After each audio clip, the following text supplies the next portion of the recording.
Bueno, continuamos con un tema súper sano. Vamos a hablar de medicina natural con el doctor, es licenciado en medicina y médico, que se dedica al naturismo, el doctor Armando Nogués, que ya nos ha visitado en una ocasión anterior y que, como muy bien explicó en su momento, es un médico, un doctor en medicina, que apuesta por la naturaleza como una fusión con el otro tipo de medicina, que es como debe ser, ¿no? Con la alopática. No está renunciando jamás a la medicina alopática donde se ha formado, pero incorpora el conocimiento y la sabiduría de la medicina naturista. Y le vamos a dar las buenas tardes, Armando, bienvenido. Hola, buenas tardes. ¿Qué tal? Bienvenido, un placer tenerte aquí, de verdad. Igualmente. Armando. Y por cierto, que acabas de cruzarte con el doctor Cuevas, Sí. y le da una alegría de verte y diciendo, muy querido por la clase médica. A mí también, nos conocemos hace años, sí. Y es una persona fantástica como persona y como médico. Por Qué bonito es eso, ¿no? Que haya buena gente y que se den cita aquí en la Salva de la Costa. ¿Verdad que sí? Sí. Bueno, bien, lo primero que vamos a hacer es sacar del horno de cocción un libro que todavía no está en las librerías, pero que ha tenido la deferencia el doctor Nogués de traerlo para presentarlo aquí. Mejor que lo presente el autor del libro, Armando. Bueno. A ver, enséñanos la portada allí para que la vea aquella cámara. Allí, aquella cámara. Eso es.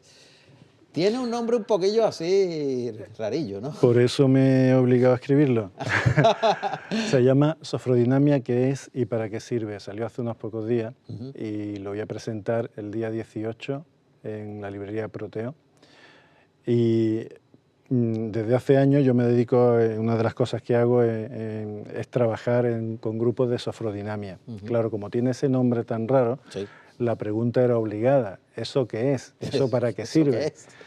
Y entonces pues dije, tengo que escribir algo para que esto se conozca un poquito.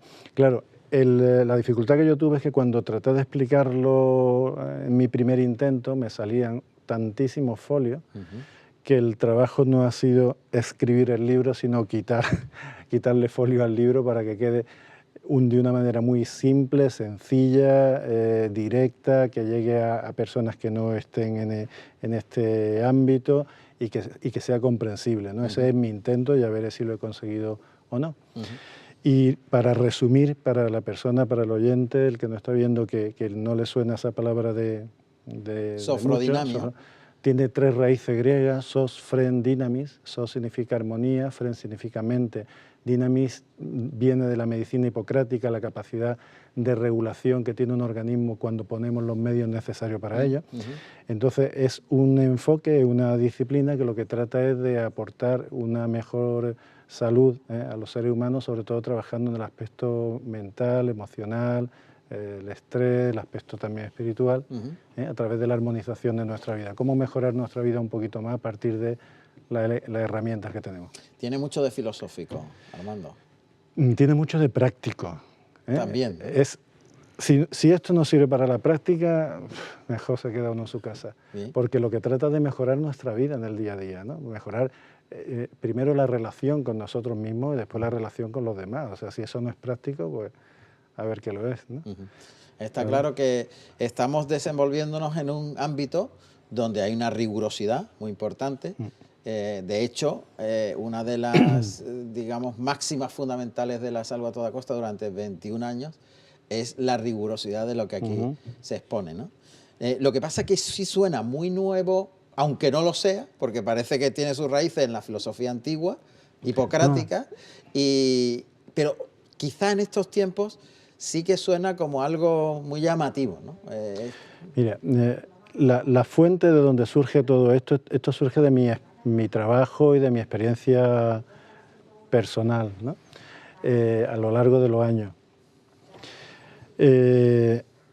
Hay unas raíces que tienen que ver con la medicina hipocrática, ¿no?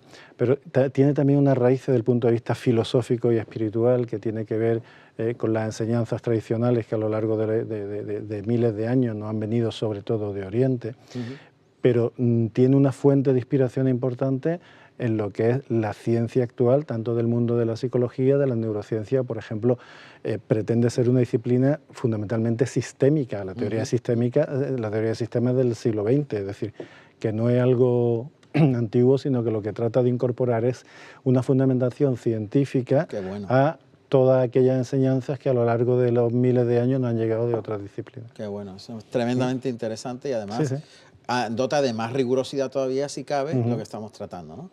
Bien, pues dicho esto, que va a ser el día 18 de febrero. De febrero, sí. De febrero, la presentación del libro Sofrodinamia. Creo que es a las 7 de la tarde, creo que es ahora. Bueno, a ver si podemos llegar a tiempo. Estupendo. Bueno, ahora vamos a introducirnos en el tema que nos atañe en el día de hoy y que me parece realmente muy importante, interesante y también muy desconocido. Vamos a hablar de los radicales libres y dirán muchos de los que nos están viendo los radicales, a mí me suena, eso de los radicales libres a mí me suena, pero en realidad, ¿qué son los radicales libres? Porque algo que está suelto por ahí parece que sí, ¿no? De una forma desordenada, ¿no? A ver, ¿qué es un radical libre? ¿Qué es eso? Sí, vamos a ver. Las sustancias deben de tener, que están en el organismo, deben tener, digamos, compensado el número de electrones que tienen, ¿no? Cuando por alguna razón pierden uno de los pares de electrones y se queda huérfano en ese sentido, la definición en los libros dice una especie química que tiene un electrón desapareado, dice, ¿no? Sí. Es como de esa pareja hay uno que se pierde.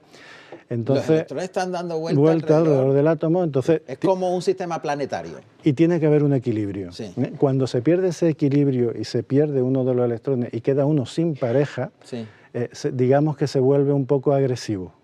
Y entonces busca de qué manera compensar esa pérdida y roba el electrón a otro. A otro. Claro, entonces daña otra sustancia. ¿Qué problema tiene eso? Porque es como una reacción en cascada, ¿no? O sea, a mí me lo han quitado, yo se lo quito a otro y ese se lo quita a otro y así se va. Es como los sistemas planetarios que de pronto uno de los planetas sale disparado y se va de la órbita. Y rompe todo el equilibrio. Y rompe y empieza a desequilibrar las fuerzas de... Lo que sí tengo que decir es que eso es una formación radical libre es consustancial a la vida. Sí, sí, forma parte del metabolismo, ¿no? Que va sucediendo. Que no es una cosa mala que ocurre de fuera y tal, sino que en todo ciclo vital hay siempre un equilibrio de formación-destrucción, ¿no? Por ejemplo, el hueso, que antes se hablaba del hueso, ¿no? El hueso es una remodelación constante, formación-destrucción. Cuando se rompe el equilibrio es cuando aparece la patología. Claro. Ahí lo estamos viendo en imágenes. Qué fenómeno es Don León y todo el equipo ahí, Maxi y todo. Sí, sí, una Yo imagen. de verdad es que estoy alucinando con ellos. Es que qué monstruo. Nos han sacado todas las imágenes para que lo veamos. ¿En qué consiste lo que estamos hablando, ¿no? Sí, ahí vienen los factores que agravan el aumento de radicales. Cámara, Armando, los factores que agravan los aumentos de los radicales libres, ¿no? Insisto, los radicales libres se producen de manera natural cuando respiramos, cuando en nuestro metabolismo se produce, pero el organismo en su sabia búsqueda del equilibrio, tiene siempre un sistema de antioxidantes para compensar. Se forman radicales. Son como unos neutralizadores. Y hay sustancias, exacto, que neutralizan el daño. Un misil contra otro misil, vamos. Cuando rompemos el equilibrio entre la producción de radicales libres y nuestros antioxidantes naturales, es cuando se produce el estrés oxidativo. ¿Y eso qué supone? ¿Supone una rotura, por ejemplo, de las membranas de una célula? Pues ¿Se puede romper la pared de una célula? Supone que se atacan distintas estructuras bioquímicas dentro del organismo, tanto hidrato de carbono como lípidos, como proteínas. Se atacan también estructuras como las paredes celulares, las paredes de una célula, o se atacan estructuras como, por ejemplo, el tejido conjuntivo, se ataca el colágeno, ¿no? Como tejido de sostén. Entonces, el exceso de radicales libres, el estrés oxidativo, afecta a todo el organismo, afecta, por ejemplo, una parte tan delicada como es la pared íntima de los vasos sanguíneos, con lo cual es un factor desencadenante posteriormente de la placa de ateroma, etcétera, etcétera. Pues tiene unas repercusiones mucho más a todos los niveles. Y mucho más importantes de la que imaginábamos. Claro. Y estamos viendo una relación, ahora vemos los antioxidantes, y antes veíamos una relación de las principales causas de ese desequilibrio, digamos. Porque si estamos respirando se están produciendo radicales libres, pero a lo mejor nuestro organismo es capaz de neutralizar esa normalidad, ¿no? Digámoslo entre comillas, ¿verdad? Pero, por ejemplo, me han dicho que un deportista de élite tiene un estrés tremendo porque está llevando al extremo esa capacidad del organismo. El deporte de élite y no tan de élite. Se tiene estimado que a partir de 1 hora 20 aproximadamente de un ejercicio moderado e intenso se produce gran cantidad de radicales libres, con lo cual, por ejemplo, ¿no? como aspectos preventivos de salud, una persona que vaya al gimnasio y esté 1 hora y media, le convendría tener una suplementación de antioxidantes. El estilo de vida, la alimentación que no sea apropiada, una alimentación de comida basura con muchas grasas trans, comidas de lata, ¿no? Eso aumenta la cantidad de radicales libres, ¿no? Si tu organismo no está suficientemente sano, tus antioxidantes naturales tampoco se producen, con lo cual hay otra rotura de equilibrio. La contaminación, la polución o, por ejemplo, algo que hay gente que no tiene en cuenta, tomar el sol mucho tiempo produce radicales libres. Es decir, en exceso, tomar el sol en exceso. El sol en exceso, efectivamente. Entonces, lo bueno es que como hay gente que va a la playa y para broncearse se toma betacaroteno o toma algún tipo con vitamina A, actúa como antioxidante. Aunque el efecto que busque sea el bronceado y el ponerse bonito, está haciendo algo útil como protección, ¿no? de la piel como antioxidante. Entonces, todo, digamos, el estilo insano, el estrés, la alimentación, la contaminación ambiental, los metales pesados, todo eso aumenta el estrés oxidativo. La verdad es que son circunstancias muy habituales dentro de nuestra vida y que prácticamente ni siquiera le prestamos atención. Porque muy poca gente dirá, bueno, yo me voy al gimnasio, lo último que me voy a preocupar es que estoy produciendo demasiados radicales libres. Pero en muchas ocasiones incluso se ha llegado a estudiar o a plantear que este exceso de radicales libres, además de un envejecimiento, parece ser celular, que redunda en uno corporal, en uno de los orgánicos, puede ser también un peligro en enfermedades muy peligrosas, o sea, enfermedades crónicas, degenerativas muy serias. Incluso un terreno abonado para el cáncer. Eso es. Por ejemplo, este sería un tema para estar aquí muchísimo tiempo. Un radical libre puede atacar a la duplicación del ADN, puede atacar al material genético, con lo cual está produciendo mutaciones. Entonces, una mutación en el material genético puede estar muy relacionado con el proceso oncológico en una persona evidentemente genéticamente predispuesta con un terreno predispuesto. Hay un montón de enfermedades de tipo neurodegenerativos que están relacionados con el incremento de radicales libres, enfermedades articulares, enfermedades del aparato cardiovascular. Toda la patología trombótica, arteriosclerótica está relacionada con ese tipo de cosas.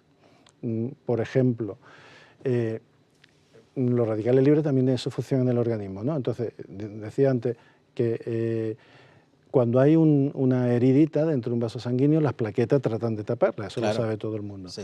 En ese proceso de taponar una heridita, las plaquetas fabrican radicales libres que sirven para atraer otras plaquetas que ayuden al tapón. Es como el pegamento. Es como el atractor. Sí. Vale, entonces cuando ese proceso está bien controlado, se tapa la herida y estupendamente.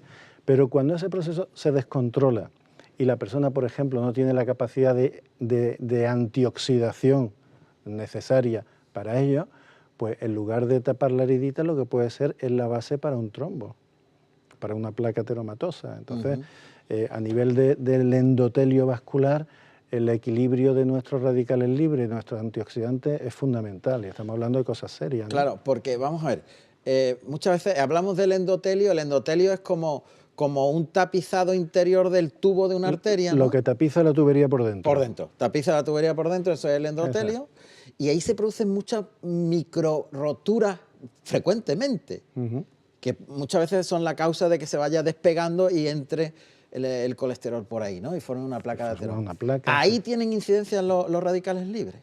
En condiciones normales forman parte del proceso de sellado de esas heriditas, pero cuando se rompe el equilibrio es cuando podemos tener problemas importantes. Claro, la salud siempre es un tema de equilibrio, ¿no? La ingesta puede ser muy alta si el gasto calórico es alto, ¿no? Sí. Si la ingesta es muy alta y el gasto calórico es bajo, tenemos un problema. Entonces, nosotros podemos producir radicales libres siempre y cuando tengamos un nivel de antioxidantes que lo compense. Pero si se rompe ese equilibrio, o bien porque hay muchos radicales libres, o bien porque el nivel de antioxidación es bajo, pues ahí tenemos un problema. El nivel de antioxidación bajo puede dar lugar a ello simplemente una mala dieta a lo largo del tiempo. Una falta de que, por ejemplo, nuestro hígado, que es el principal órgano que detoxifica la sustancia, que no funcione de manera adecuada. Claro, si uno mira un análisis de las enzimas hepáticas, le van a salir normales, y si hace una ecografía le puede salir normal.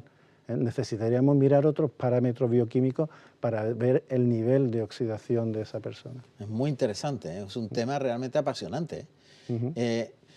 Armando, y digamos así, ¿hay fabricación de antirradicales libres, de antioxidantes por naturaleza? Naturales, nosotros los fabricamos, sí. Se fabrican por el propio organismo, ¿no? El propio organismo fabrica sus antioxidantes. Bien, y ¿esos dónde se fabrican, cómo se fabrican, en función de qué se fabrica? Vamos a ver, todo lo que fabricamos en el organismo necesita dos cosas, necesita material, y necesita energía para fabricación. La gran fábrica bioquímica del organismo es nuestro hígado, tanto para fabricar como para depurar, para detoxificar el organismo. Entonces, por ejemplo, un antioxidante muy conocido, el glutatión. El glutatión está compuesto de 3 aminoácidos diferentes. Esos aminoácidos los tenemos que ingerir en la dieta. Si nuestra dieta es deficitaria, no podemos fabricar suficiente... Porque hay algunos de ellos que sí lo fabricamos en el organismo, pero uno de los componentes del glutatión es la L-glicina, uno de ellos. Cuando yo estudié se consideraba que era un aminoácido no esencial, es decir, un aminoácido no esencial es aquel que no hace falta tomarlo de fuera porque nosotros lo fabricamos. Pero hoy día los últimos estudios dicen que eso no es así. Es que es cierto que nosotros lo fabricamos, pero no en la cantidad que necesitamos para compensar todas las historias del organismo. No lo suficiente. Claro, entonces lo fabricamos, sí, pero tenemos que ingerir de fuera. Claro, si no estamos ingiriendo esa cantidad de L-glicina, por ejemplo, en una dosis suficiente, y estamos sometidos a una vida de estrés, de polución, etcétera, etcétera, etcétera, estamos aumentando el nivel de radicales libres al tiempo que disminuimos el nivel de glutatión en el organismo, ¿no? Entonces, ahí es cuando tenemos problemas. Bien, por tanto, hemos oído muchas veces decir, bueno, pues tómate antioxidantes, que eso es fenomenal para conservarte bien, para que la edad no influya, o sea, que no haya un deterioro con la edad, que tal, los antioxidantes. Estamos hablando de nutrientes, tómate nutrientes. Vamos a ver. Para intentar lograr ese equilibrio, que es el ideal que perseguimos, primero vamos a bajar el nivel de producción de radicales libres a través de la alimentación, de eliminar tensiones, de procurar tener lo que se llama una vida sana. ¿Vale? Eso elimina automáticamente cantidad. Disminuye, no lo quita porque nosotros lo fabricamos, pero va a, digamos, quitar el exceso, ¿no? Pero nosotros podemos ingerir los antioxidantes por 2 vías. Una a través de los alimentos y otra a través de la suplementación. En algún caso, a través de la alimentación es suficiente, pero hay otros casos que necesitamos suplementar. El tema de los radicales libres, como apuntaste antes, hoy día se tiene muy en consideración en todo lo que es la medicina anti-envejecimiento, porque se ha postulado como uno de los factores que hacen que las células se degeneren. Hablábamos antes de que atacaban la membrana celular. La membrana celular es fundamental para los intercambios metabólicos celulares, para que la célula coma, se nutra y elimine los desechos. Si esa membrana celular no funciona, la célula no come bien y no va a poder detoxificarse, con lo cual está fastidiado. Si eso lo pensamos a nivel global, no una célula, sino un órgano, estamos hablando de un proceso de envejecimiento y degeneración de un órgano peor de lo que le correspondería por el devenir de la propia genética si esa persona llevara una vida sana. Por lo tanto, en algunos países, desde hace un tiempo, pues se preconiza que a partir de ciertas edades se utilicen antioxidantes de manera habitual, ¿no? Utilizar antioxidantes, omega 3 Dentro de y la tal, dieta como una suplementación. dentro de lo que sería la suplementación para una persona, para modular los factores del envejecimiento y que se envejezca, perdón, de manera natural, y no de una manera patológica. Es una ayuda. Bien, ¿y cuáles son esos antioxidantes? Los alimentarios fundamentalmente son frutas, verduras, tenemos el famoso resveratrol de la uva, ¿no? De la uva, Hay que antioxidantes. también está en el vino, ¿no? Claro, En el vino tinto. sí, pero eso es un peligro, ¿eh? No, hombre, Porque usted... yo me acuerdo cuando yo pillé la moda cuando era estudiante de que el whisky era muy bueno para el corazón, y claro. Sí, sí, es verdad, era una moda aquello. Sí, y bueno, sí. Pero con moderación, si te bebes una entera, una botella, digo. Con el vino pasa lo mismo. Hay una serie de estudios muy interesantes acerca de la bondad del vino tinto, pero como todo, con moderación. ¿No? La granada, ¿no? Las crucíferas, el brécol, por ejemplo, tiene sustancias muy interesantes, ¿no? La col, la coliflor, el ajo, la quercetina de la cebolla. Así. Y hay un antioxidante poco conocido, que a mí me gusta hablar de él, porque por eso de ser andaluz, que se ha descubierto en la aceituna. ¿En la aceituna? En la aceituna, sí, el hidroxitirosol.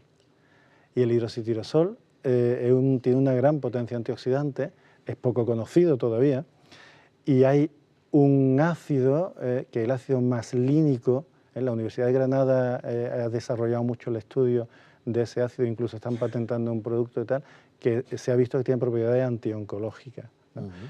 Hay otro antioxidante muy interesante, pues otro que a mí me gusta mucho también es el ácido alfa-lipoico, porque es un antioxidante hidro y liposoluble. ¿Y ese dónde está? Lo podemos tomar a través de ciertos alimentos, ciertos tipos de carne, cereales integrales, algunas semillas, pero ya digo que a veces necesitamos suplementación. ¿Y esa suplementación, cuáles son los elementos de la suplementación? ¿Cuándo se indica? No, vamos a ver. O sea, ¿cuándo se indica y cuáles son? Sí, te cuento. Porque son distintos de los que estamos hablando. Hay distintos tipos de antioxidantes. Algunos de ellos tienen una acción como más genérica y otros tienen una acción como más específica de ciertas cosas. Se postula que lo mejor es dar varios antioxidantes a la vez. ¿Por qué? Pues porque el antioxidante cuando trabaja se oxida también y se gasta. Entonces, hay algún antioxidante, como es, por ejemplo, el ácido lipoico, que regenera los otros antioxidantes. Entonces, en una fórmula de distintos antioxidantes que lleve ácido alfa-lipoico es bastante interesante porque ayuda a regenerar. Por ejemplo, cuando se da vitamina E como antioxidante, muchas veces se utiliza también vitamina A o vitamina C porque le protege y hace que se regenere. Entonces, son coadyuvantes. Claro, entonces hay que buscar fórmulas más o menos compensadas en función de qué persona, qué dosis quieres dar, qué patología tiene, y buscar... Hoy día, por suerte, hay laboratorios que disponen de buenos cócteles, de buenas fórmulas. Hay antioxidantes de toda la vida, ¿no? ¿Quién no ha hablado de la vitamina C, ¿no? Claro, claro, claro. Lo que hablábamos antes de la vitamina A, de los betacarotenos, ¿no? Un tiempo también, los años 70, o así se puso muy de moda la vitamina E, ¿no? Sí. Elvis Presley habló de que él tomaba vitamina E y todo el mundo quería tomar vitamina E, ¿no? Cierto, cierto. Y entonces, todo eso son antioxidantes, pero cada vez han salido más productos, ¿no? Hay productos muy interesantes, por ejemplo, el picnogenol, que sale de la corteza de pino marítimo. Tenemos ahí el pino, todo el mundo habla del pino como para el resfriado, ¿no? De las yemas de pino y eso. Pero la corteza de pino marítimo tiene un potentísimo antioxidante que, por ejemplo, es muy útil para el síndrome metabólico, para las personas que presentan resistencia a la insulina. Entonces, tenemos hoy día cosas muy interesantes. De verdad que ha sido interesante e intenso, querido Armando, la verdad que sí. Y esto me da para otra sesión, evidentemente que me da para otra sesión, porque hemos clarificado muchísimas cosas, pero las pautas puede ser el motivo de que nos encontremos en otra ocasión, en la Salud a toda costa. Las pautas a seguir, ¿verdad? Que son muy interesantes. Podríamos hacer algún pequeño protocolo, tanto de estilo de vida como de algunos alimentos aconsejables que no falten en nuestra dieta. Eso es lo que hay cosas muy interesantes. Esas son las pautas. Yo creo que hemos sentado las bases de un conocimiento para ahora practicarlo, hacerlo práctico en un próximo programa, Armando. Muchas gracias. Cuando quieras. No sé si quedarme con el libro. No, por favor. Ahora después me lo dedicas, ¿vale? Sí, sí. Bueno, Sofrodinamia se llama. El día 18 estará en las librerías, ¿no? El próximo día. No, estará antes, supongo, pero antes. el 18 es la presentación. Sofrodinamia, del doctor Armando Nogués. Muchas gracias, Armando. Ahora sí que nos vamos un poquito de publicidad y enseguida volvemos, que os vamos a descubrir la vida intensa de las personas mayores. Ya tenemos ahí, se están riendo las profesionales de Vallesol y en un momentito nos lo cuentan. Venga, ahora volvemos.